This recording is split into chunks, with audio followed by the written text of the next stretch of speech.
Right, well, that is the decals on the underside, and there isn't many. They've gone down really well. They're still in the process of settling, so we will need to go back and revisit them. But we can now flip that over and get ourselves onto the top view. The only decals on the upper surface are the Roundels, so we'll get those on first, and then we've got some really small decals to do. So rather than soaking those, what I tend to do is just plunge them in the water for a minute and then put them to one side. Then if I end up taking my time, they're not separating and floating off. So we'll get some of those soaking, and then we're getting ahead of ourselves, aren't we?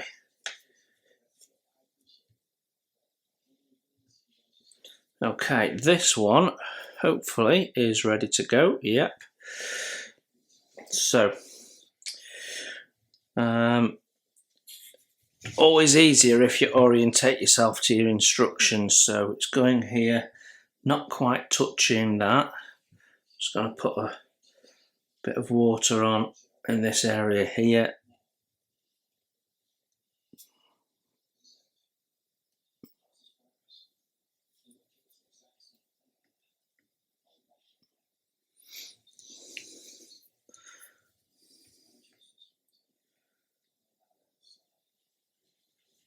That just happens to be about right. So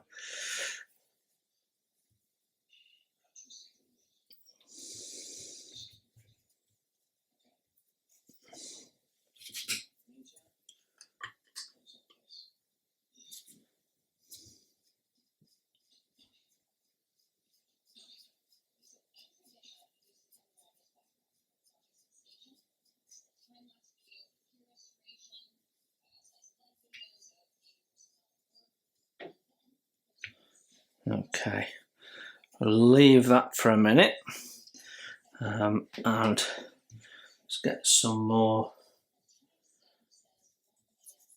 in the soak. Let's have a look, see if this one's any good. Yeah, that's ready to go too.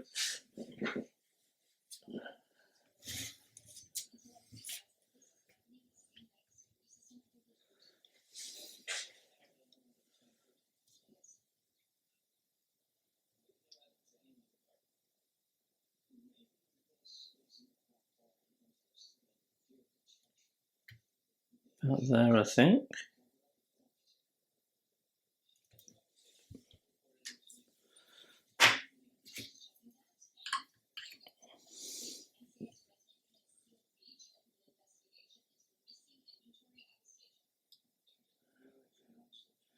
Just tease that backwards a little bit. There we go. I think that's about right now.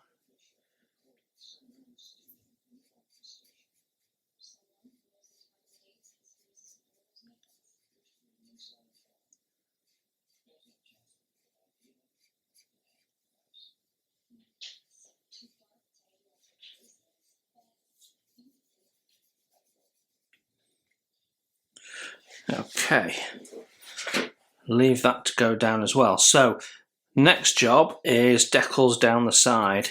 So this gets a bit more tricky. Not easy to hold this on one side. Certainly can't use this because it slips and slides off. So I'm probably going to be picking it up as we put a decal on and then putting it back down. So we'll move this out of the way a little bit so I've got a little bit more space, and let's see how we get on. So that's the Airfix 1/35th scale ambulance. Now, if you wanted a 1/48 one of these to go on your diorama with your Lancaster or whatever, then you were stuck with accurate miniatures, and I think that was about that. And now Tammy have come to the rescue. And yes, they haven't called it a K2 ambulance, obviously for licensing reasons. They call it a British 2-ton 4x2 ambulance, so we all know what that is. Dust on the fingers from the pigments on that one. So this is a brand new kit, just been released. It says here series number 105. The actual kit number is 32605, which I find strange because all my other 48 scale Tamiya kits start with an 8. So, usual. I don't know why they've called it 105 when it's 32605. I thought it would be called 605. But, there we go. But anyway, we've got the kit here. It's a British 2-ton 4x2 ambulance, authentically reproduced in a compact 48 scale. Truck-based form captured with extensive research, 16 realistic. Well, that is all of the decals on, and they're still settling, but they've come up really quite well so far. They've been applied, softened, and some of the bigger ones, the Roundels, I've just run over the panel lines very lightly with a sharp blade just to help them settle. So that we're now going to leave, and then I need to make a new paint mask because I've lost one, and then we can give it a satin coat and just take the shine down a little bit, and get that ready for weathering, and we're able to unmask it then. So we need to crack on with some of the other parts, so let's do that. Right, my next task, because I really want to get these tyres painted, is actually to paint the aluminium so I can do the hubs and all the metal work around the tail wheel there. So going to use ICM 1023 aluminium for this job. There we go. And I need my pipette for water.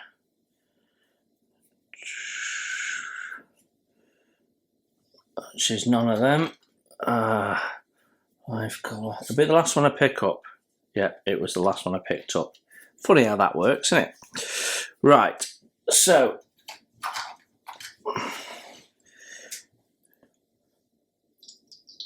I'll chuck some water in there so we can thin the paint as we go, and let's get some paint out. I've given this a good old shake.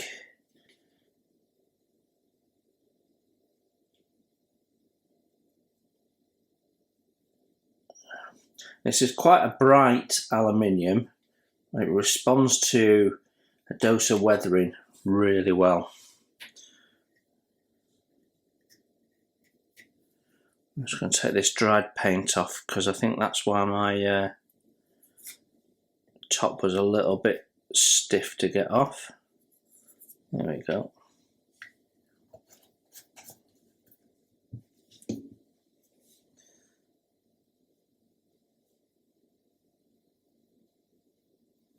I'll just thin that down. There we go. That looks nice for brushing. So we'll start with the tail wheel.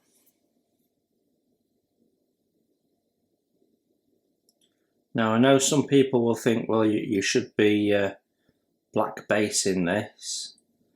Well, yeah, you can, but you don't need to. Black base in it means that you get, particularly if you use a gloss, means you get a higher shine. I don't particularly want this to have high shine. It's not necessary for this.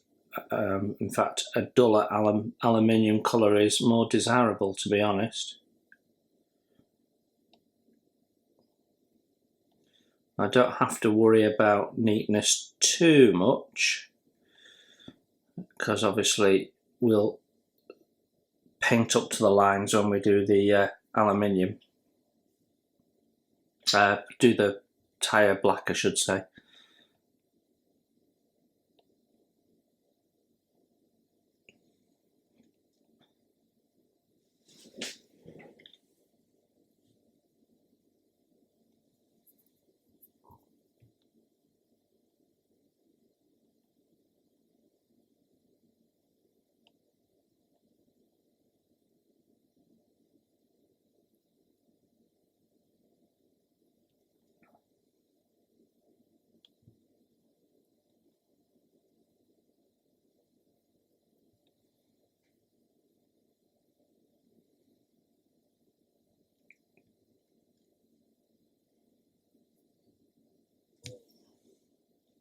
There we go, that's getting there.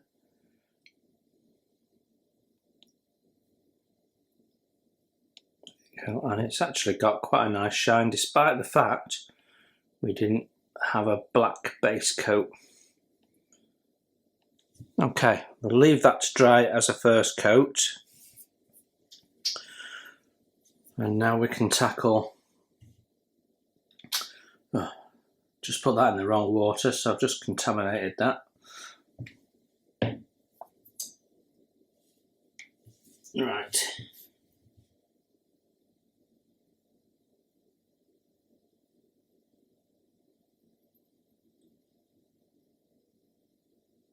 Try not to get paint inside that location hole there. And this dries fairly quickly, so we shouldn't have any real problems with, you know, paint drying and what have you. I do find this paint really does need a primer because you get quite a bit of surface tension with it.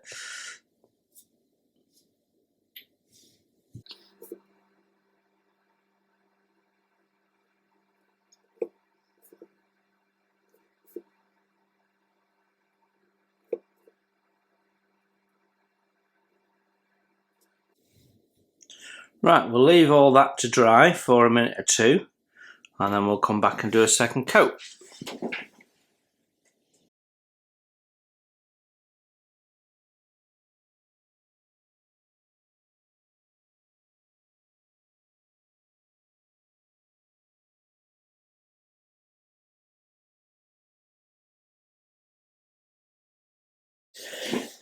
Right, going in to paint the tyres, and I'm using Vallejo tyre black. Gotta say, I prefer the ICM tyre black to this. Now, this was always my preferred. I prefer the ICM one, just has a slightly better look to it. But I've got a couple of bottles of it, so I need to use it up. So that's what we're going to do on this one. I'm going to start with the tail wheel. And I'm using 10x0 brush. Because this is a small old bit of tyre. Now, this Vallejo paint always needs 2 to 3 coats, especially if you've got uneven substrate. So we've got bits of silver paint on our tyre in areas, so we certainly have an uneven substrate.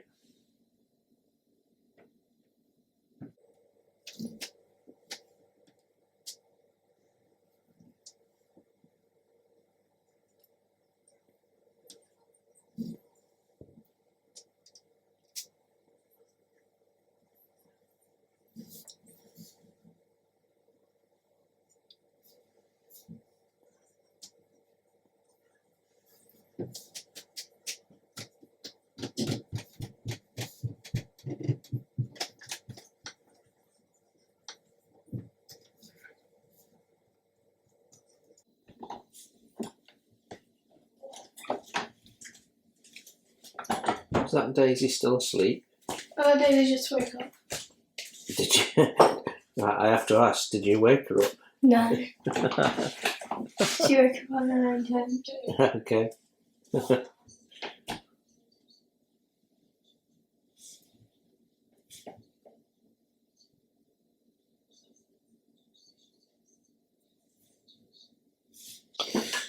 There we go, that's the first coat down. Always looks a bit scrappy the first coat, but it will calm down. Obviously you could, if you want, mask that off and do it with an airbrush, and you get a nice and more even first coat, but sometimes I just like getting the paintbrush out.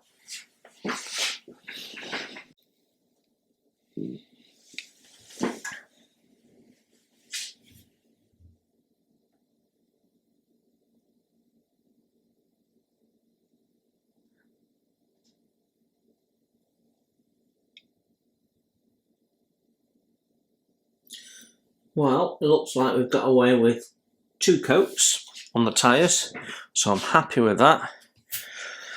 So hopefully our clear coat is now dry on the main fuselage, and we can unmask it, so let's have a look at that. Right, let's get this unmasked and see where we're up to, and then we can start pulling together this build, can't we? So we'll start with the sponge. It should be a nice easy job. Leaving a bit of fluff behind, we can sort that out later, because we've got to put the turret in there anyway. I seem to remember we put some in here, yeah. Okay. And then we've got a combination of masking tape and sponge in this front window. Front window? Side window?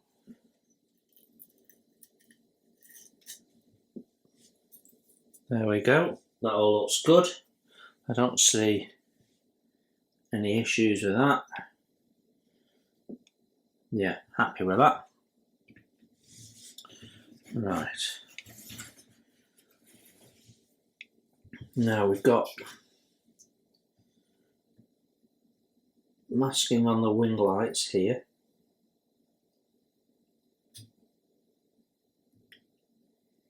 That have been primed and painted and then sealed and sealed again. So there's a lot of layers here that this masking tape's got on top of it.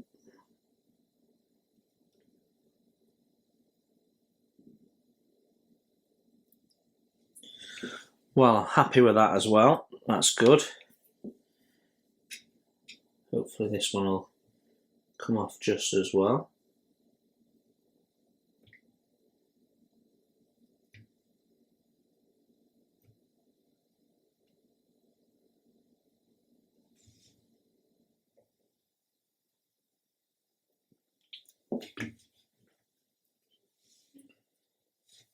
Okay, that looks all right.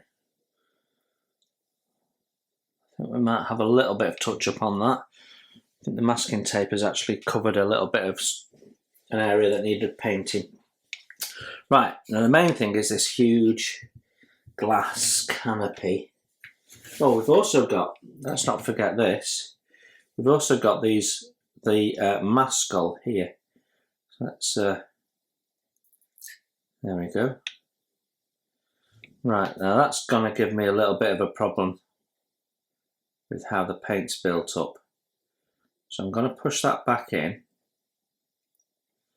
and we'll go in with a sharp knife and remove that separately.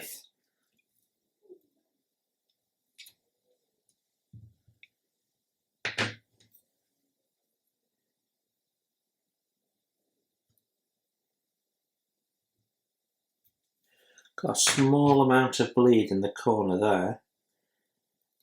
Nothing cocktail stick won't sort out.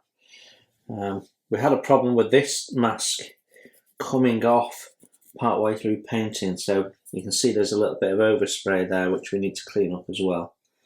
But yeah, all in all, we seem to have been all right with our masking.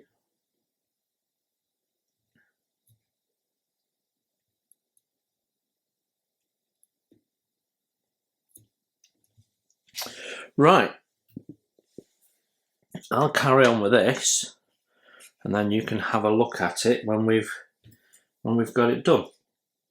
What I might do is just keep on masking and speed it up for you.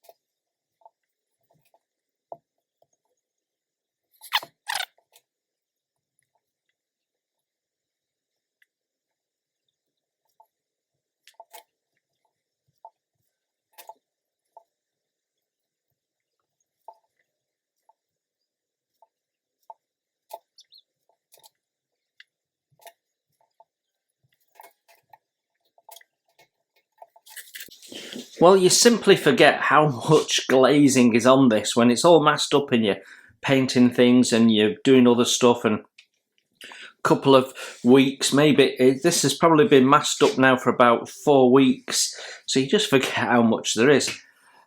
There's lots, and in the main it's come out really quite well. There's a little bit of clean up. It'd be wrong of me to say it all went to plan, because it didn't. I've got a couple of masks that have slipped, so a little bit of touch up in places and a little bit of clean up. And clean up is a simple process.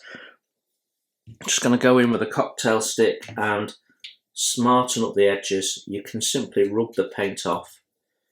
Don't press too hard, because you can scratch the glazing doing this. But I generally find this works quite well, and I've been using it for years. You can see the spidering in the glass, unfortunately, which is a bit disappointing, but it is what it is. Right, my next job on this is to paint in the little front forward ring on the engine cowling and the exhaust as well, and it's all being done in gunmetal. So I'm using 1027 ICM gunmetal, which you can thin down just with water, which is really handy, and we should be able to just paint this in freehand. You'll need a couple of coats to look really good, but that's all it'll take. And you get a really nice metallic finish from it.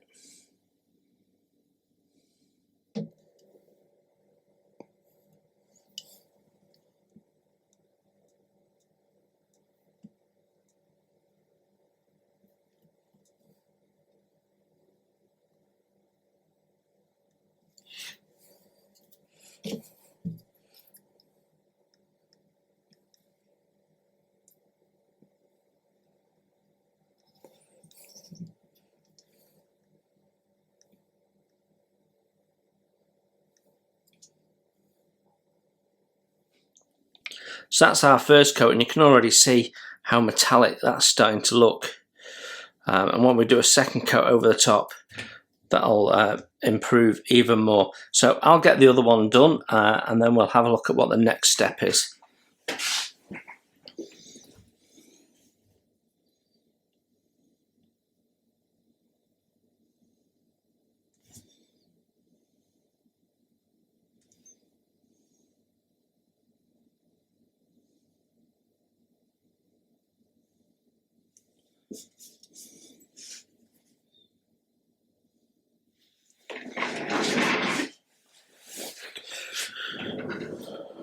Right, next job on this is to install the tail wheel. Now, I've not given it a wash yet, so it does look a bit bright right now, but we will remember to do it. Now, on the instructions, it shows you that it sort of installs and how it goes together.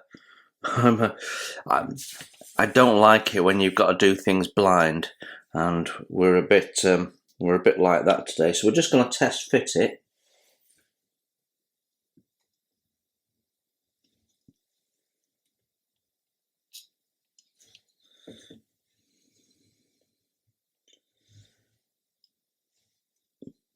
Well, it does go in okay, but the wheel's making it heavy, so it's falling over. So we're going to have to be a little bit careful with this. I think it's a job for a little bit of thin CA, so that's what we're going to do.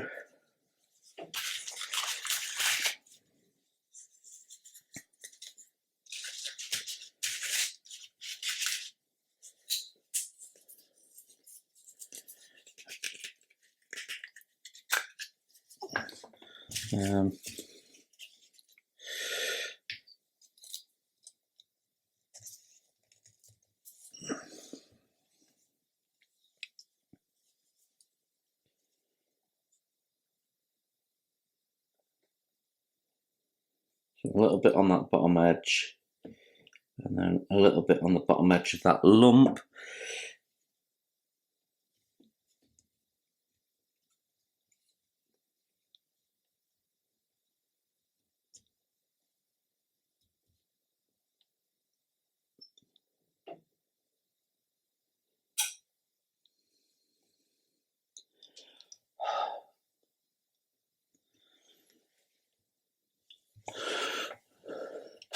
And because I can't really see it, I'm not overly convinced it's in right.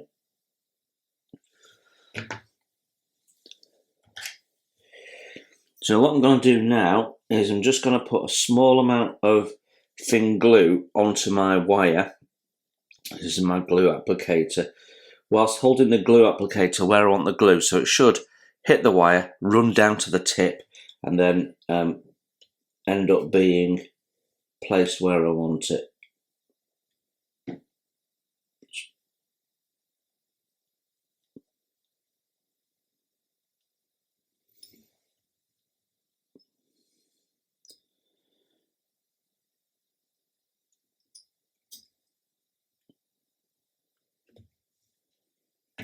There we go.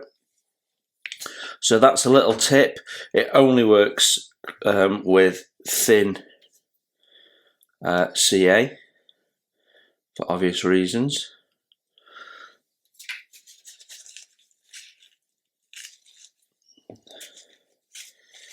There we go. Relatively mess free. Just make sure there's no drips.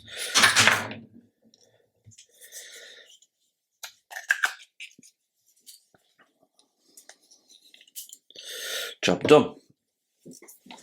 Right, our next job is landing gear. So we've done that assembly there, which is this. Before we can fit this, we want to paint it and paint it in the aluminium. And I can't remember. I can't remember what my decision was on which aluminium I was going to use. So I'm going with the MIG, which is not quite as bright as the ICM. It's actually a really nice colour, this one. So we're going to go with that. I'm in the mood for a bit of hand painting, so that's what we're going to do.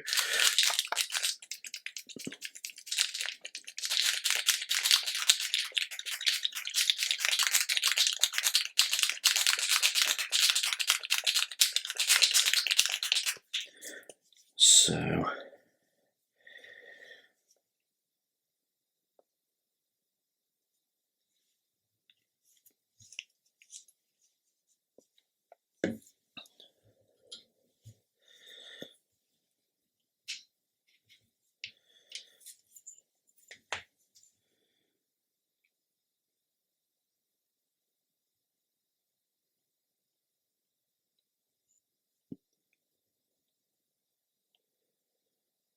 there you go, that's going down just lovely. Okay, we're bobbing backwards and forwards a little bit now as parts get painted and are ready for fitting. I'm coming back to step 64, and we're going to fit the torpedo. So if you're putting the torpedo in place, you need to fit these doors in this sort of open position. So that's what we're going to do now. I have test fitted them and they are a little tricky. So looks like I've got a bit of glue leakage on my nozzle. Let's get rid of that. Okay, so basically we've got some little mounting points which go into these little recesses. So what I'm going to do is I'm going to put a little bit of glue in the recess. I see I'm using a fairly thick glue because we've got some paint in there and we need that the heat of the glue to dissolve all of that. Then we can plop that in place. There we go, that goes on nice and easy, so I'm happy with that one. We'll do the same process here at the back while I'm working on that side.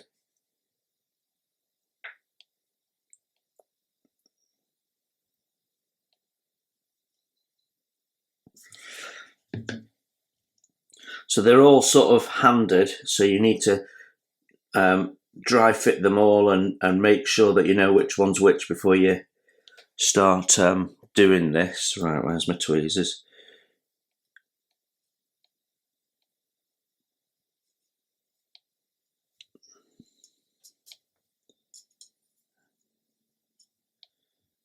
Okay. I actually think that was the wrong one. No, it can't be, because that's got the small end. Like I say, they're handed. So that one can't go on that side because it's got a small tab and a large tab. Right, so that's that on. Let's just turn it around and I don't know what that is. Bit of fluff. And do this side.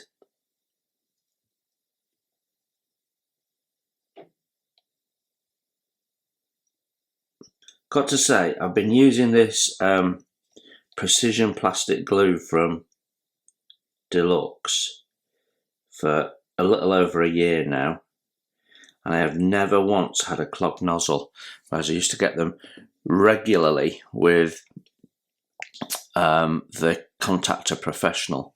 I still have some Contactor Professional to work through, but I've decided that I won't be buying any more of that because I actually prefer the Deluxe Materials product.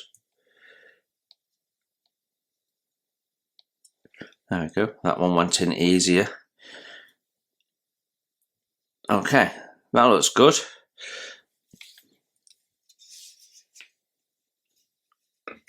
We can leave that to dry. Yeah, that looks excellent.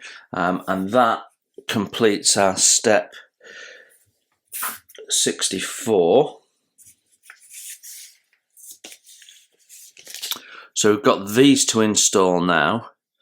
And I don't think I've painted those. So yeah, I need to paint those. So that'll be my next job. I'm not going to show you painting those because it's just a quick hand paint job. We can see an image of the torpedo, although we're not fitting it yet. So I will paint those and then we'll fit those, I think, next. Right, so step 65. If you're not using this open bomb thing, it's strange. If you've got the wheels down, it wants you to have these in and open. But I think that's so that you can then load the bomb bay, whereas if you're putting the torpedo in, and you can see it shows you the torpedo installed and the wheels down, it shows these being closed, and then it says fit later stage, see step 101. So I think that means the torpedo as they put the silhouette. So just want to check step 101.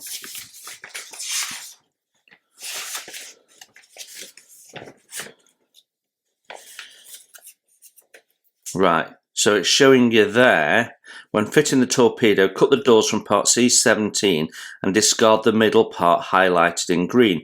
Refer to step 65B on page 12. So for me, that's a little bit, they should have put that one in and then gone. I mean, that's also, are we saying that we can't have the torpedo on if it's sat on its wheels? That can't be right. We will see. But yeah, I intend, you can't put this in until you've put the cradle in, this bit here.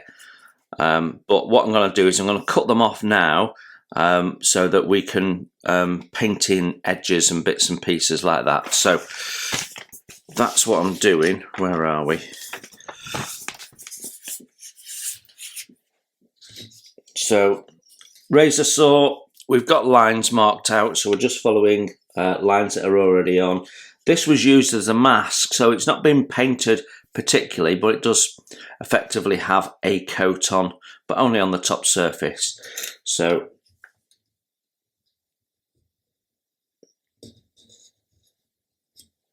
just pushing along with the blade and using the teeth of the blade to score the line.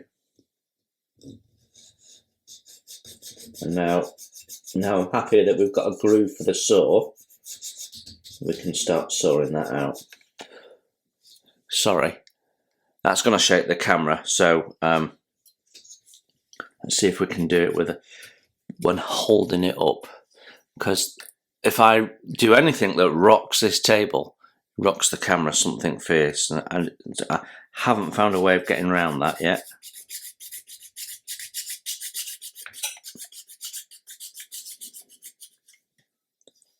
Yeah, and as you can see, I can't do it, so we'll do it off camera. Right, preparing the wash for the aluminium parts, and I'm using this dark grey wash from Humbrol. It's an enamel wash, and I find all the Humbrol washes are a bit thick, which is excellent because it means I can thin them down as I want them, and it extends the life of my product quite considerably as well, which is also good. So yeah, you can see for me that is too thick for a wash. So I'm just putting a bit of white spirit in to thin it down to where I want it.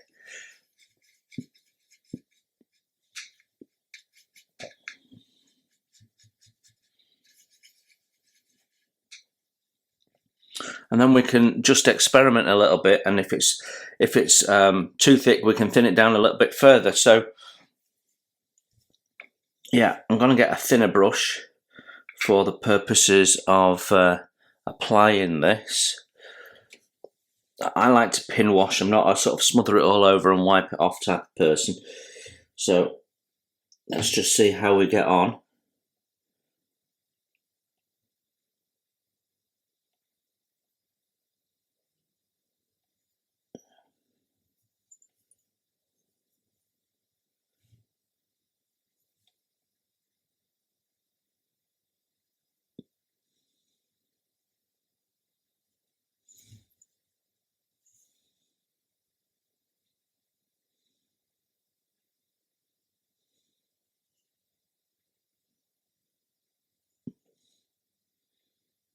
Yeah, that's going to work okay. I think the dark grey gives you a more subtle effect than using, for example, Tamiya's black panel liner, which is quite stark because it's black. So yeah, I think this is going to look better in the long run. So yeah, I'm happy with that mix now. So I'm going to clean this mixing brush, and then we can crack on with that. So for cleaning the brush, again, just a bit of white spirit. I always keep some in a jam jar or similar.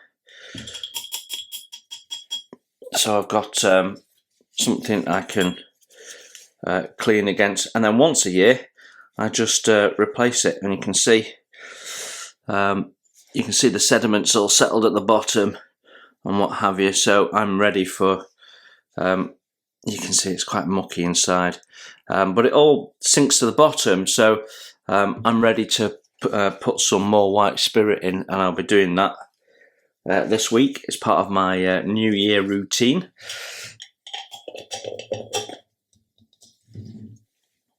Okay, so you can see that cleaned up really nice and quickly. So let's crack on with getting this wash, and then what we're going to do when we finish putting the wash in, we can go in with more aluminium and just dry brush over the top, and that should look really good.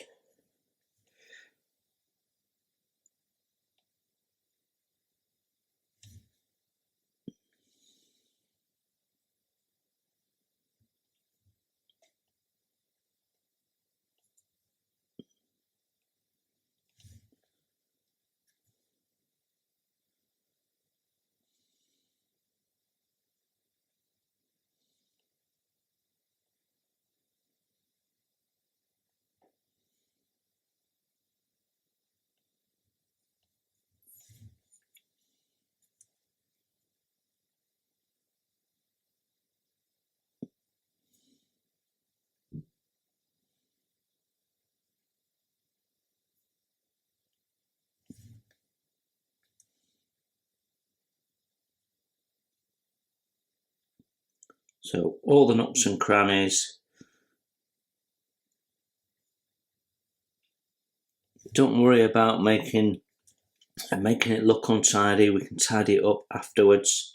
You can go in with white spirit and move this about and manipulate it as you wish.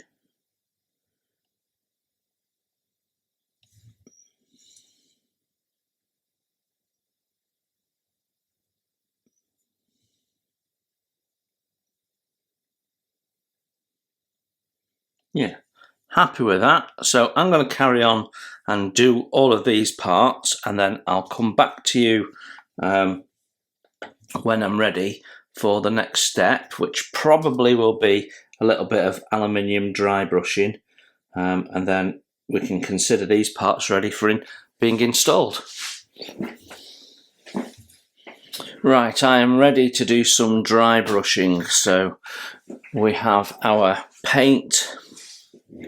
I've got my dry brushing brush, which is designed specifically for that job. So we're using the same paint, the MIG Metals Aluminium. So the same paint system that we used for putting the paint down initially. And what we're going to do is we're just going to dry brush it. So off we go. So a little dab of the wet paint, and then we're going to get all of it off as much as we can. Don't be lulled into thinking you've got it all off. You really want this to be, when you're wiping it on your paper towel, just to be almost at the point where you can say, right, there's no paint left on there, but obviously we can see that there is. You'll be surprised. And then what we're going to do is just rub that over. The beauty of the dry brushing brushes is you can go in multiple directions, and that's just going to pick out our highlights. And then where we've got the grey wash, that's going to darken up a little bit, and you get this lovely metallic look. You know, really great when you want to do metallics that pop out. This is the way to do it.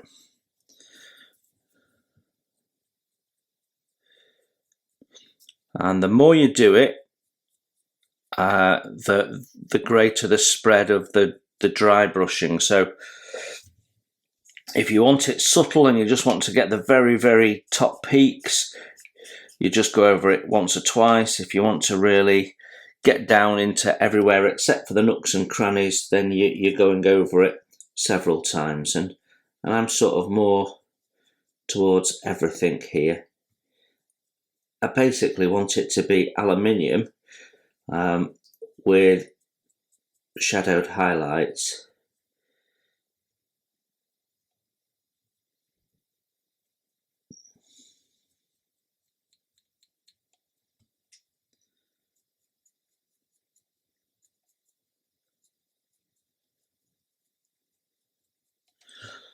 Okay, so that's catching the light well. So it's just going around, checking all the different angles, making sure that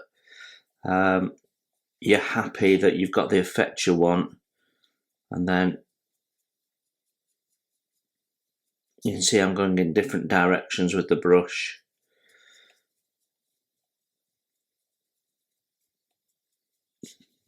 And then there you go. That should look pretty nice, that, and give us a nice sort of scale effect as well. So that's that one. Let's have a look at what happens when we do one of these. So there's a lot more detail on this.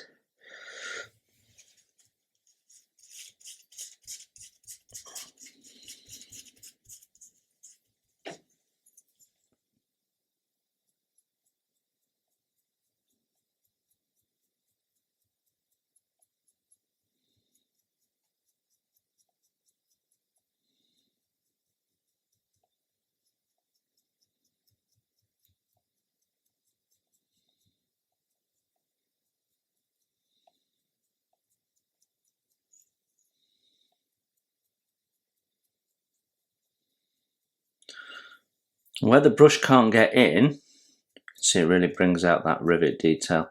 Where the brush can't get in, you're basically simulating shadow, and your wash. Basically, all washes are really designed at creating fake shadow.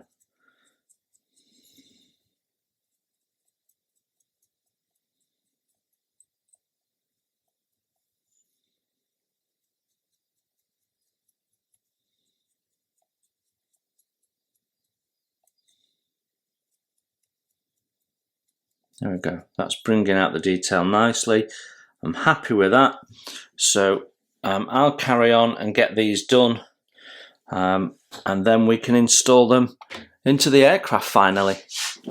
Right, we're going to fit the landing gear now, which, having done a test fit, is a bit of a tricky job. And I'm going to use this. It's a glue looper, because we're going to be using thin CA for this job.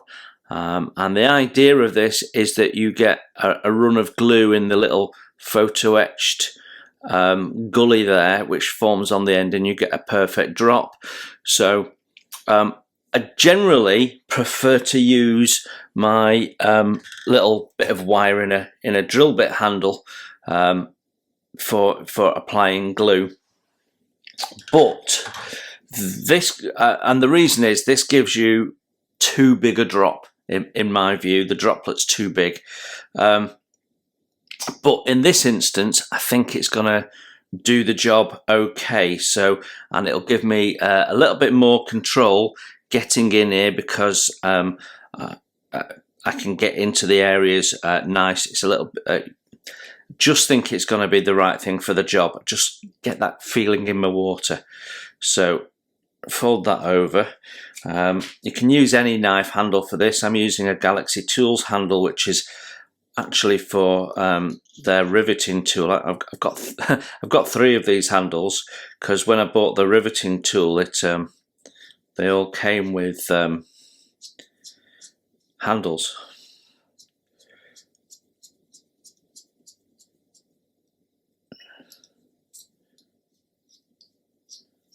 He says. This one's not wanting to close up though.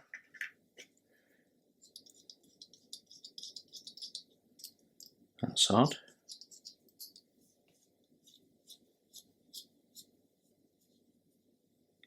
There we go. Right.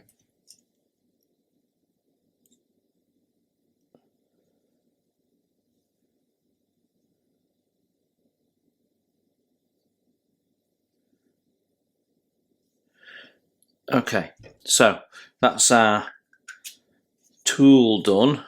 So we should be able to get into where we want with that. So we're going to use thin CA, and what I find is a good way of doing this is to put some on the inside of a small bottle top. So this is, I'm not quite sure what this came off, but bottle of lemonade or something like that. And you get this inner cup here, and you can put a spot in, angle your top so that it pools at the bottom, and you can dip in, and it'll sit there for several hours. So when you've got it like on a flat surface, it slowly disperses and it dries up a lot quicker. So this is a nice way of keeping some glue for use for a lot longer. So there we go, put that in and seal that back up as soon as we can. Right, so it's a little bit tricky. Visibility is not great either. So let's have a go at this. So each one is made up of 2 parts, and you put this part in first, but the positioning of it is finalized by the part you put on next.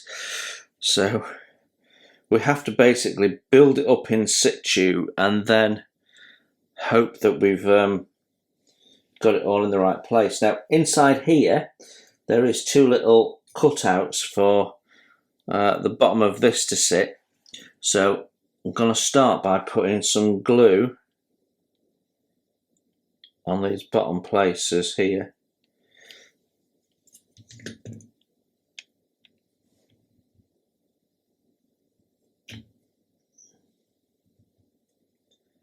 And then once I'm happy they're in,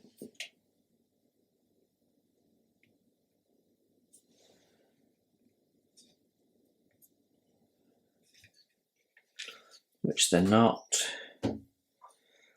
Told you it was fiddly.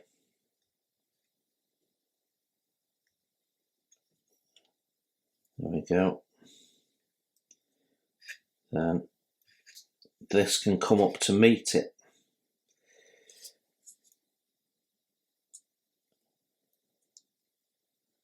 There, like that. And then that part in the middle has to push close onto it.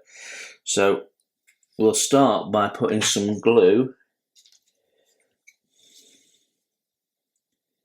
into these joints here.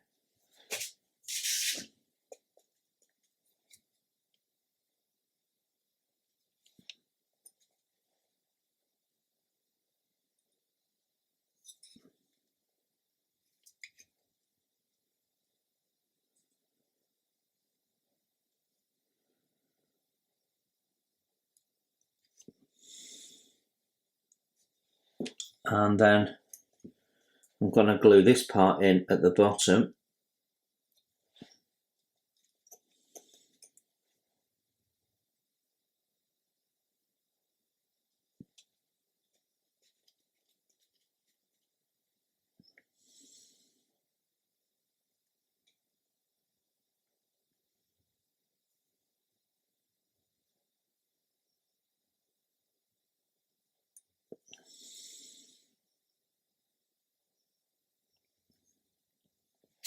And then finally,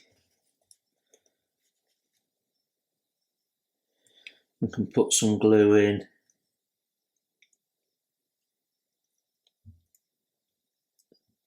to that, and then push that in place and I hope it holds. So it's come out of the bottom. It's so fiddly.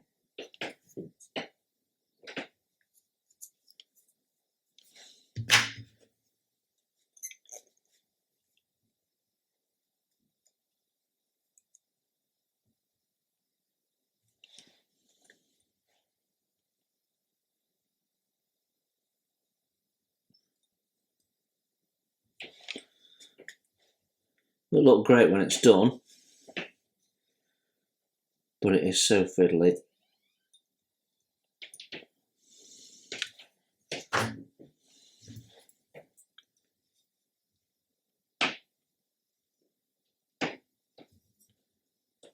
Right, that is in. It was quite tricky, but that is in, and with that in, we can now add our tyre. I just want to tidy up the bottom of that where we had a bit of glue collected around the blue tack.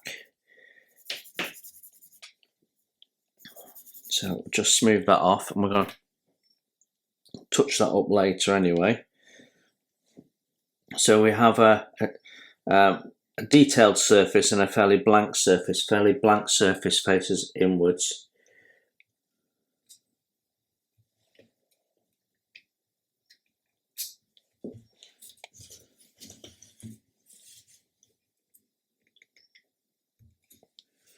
There we go. That's our wheel in, and that's broken free as a result. This is why I prefer my wire, because actually I think it does a better job than the looper. But it is putting the glue in, but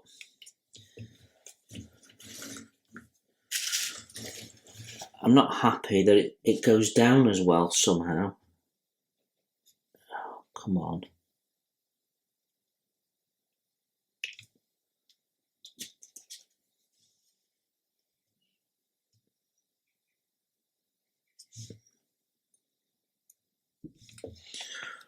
Right. I'm reverting back to my old habit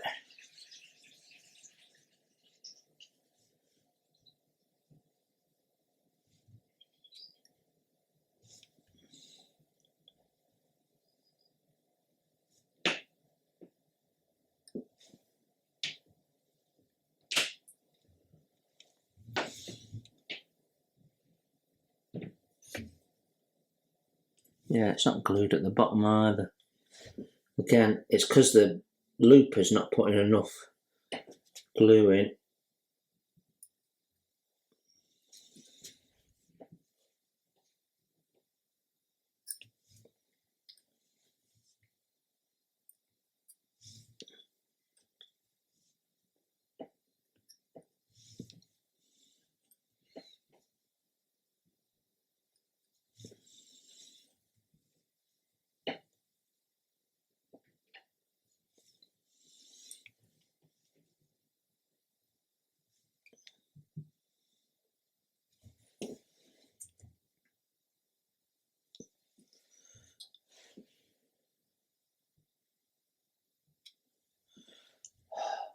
Right, that is in, it's built up.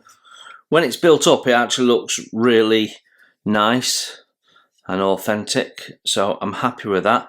So I'm going to put the other one in off camera, just so that I can use my wider vocabulary, which I can't really do when I'm on camera. Okay, right, let me get that in place and then we'll see where we're up to. Right, with the wheels installed, our next job is to put these little odd looking frames in. They go on these things go on the front here. So I'll show you on the instructions, you get a better view.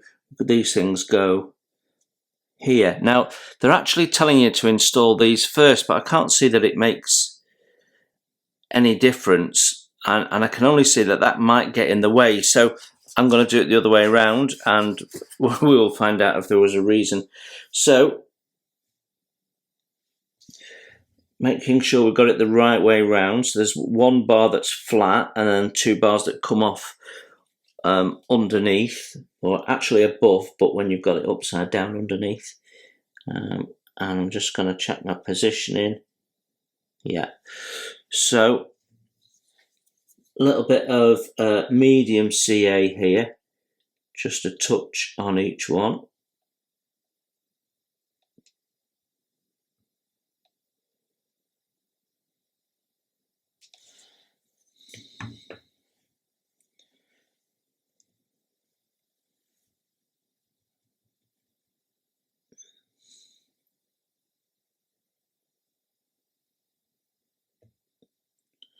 Okay, that's on. That's pretty cool. I've never seen anything like that on a, I'm not sure what the purpose of those bits are. So yeah, they do look a little odd, but anyway.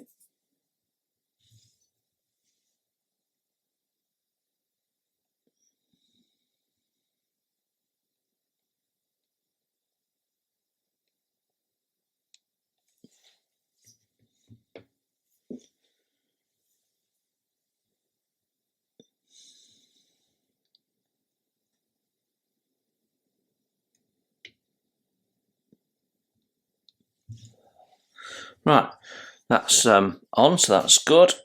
Just wipe my excess glue off. Right, so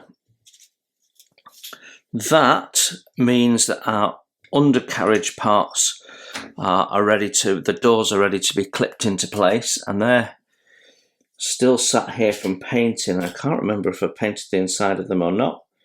No, I haven't. So that's the next thing we need to do. What colour are they painted on the inside? 78 on the inside. So, okay, now I've got some 78 to be painting on the turret as well. So it seems like a good time to be doing that. I've also got a tiny amount of touch-up in the tail wheel bay. We've got a little forward gun here that I think is also 78. And the doors that go either side of this will need a little bit of 78 as well. So we've got a few jobs with the interior green. So now's the time to get those done, I guess.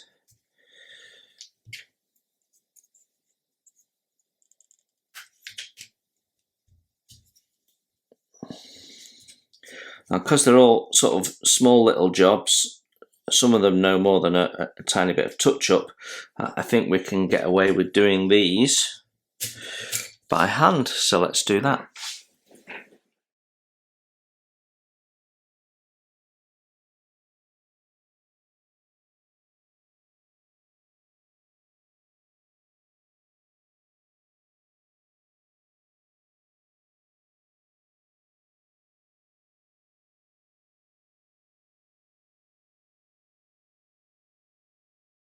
Hi, and thanks for watching. You can support the channel by hitting the like button, and if you haven't subscribed, please consider the subscribe button and the notifications bell so you don't miss any content that I put out. Model Kit Stuff is a self-funded channel, and I don't do membership or Patreon or buy me a coffee. So if you'd like to further donate to the channel and ensure the cameras keep rolling and the content keeps coming, then you can consider making a donation through my PayPal. You'll find a link to that in the text below. You enjoy your modelling, and I'll see you soon.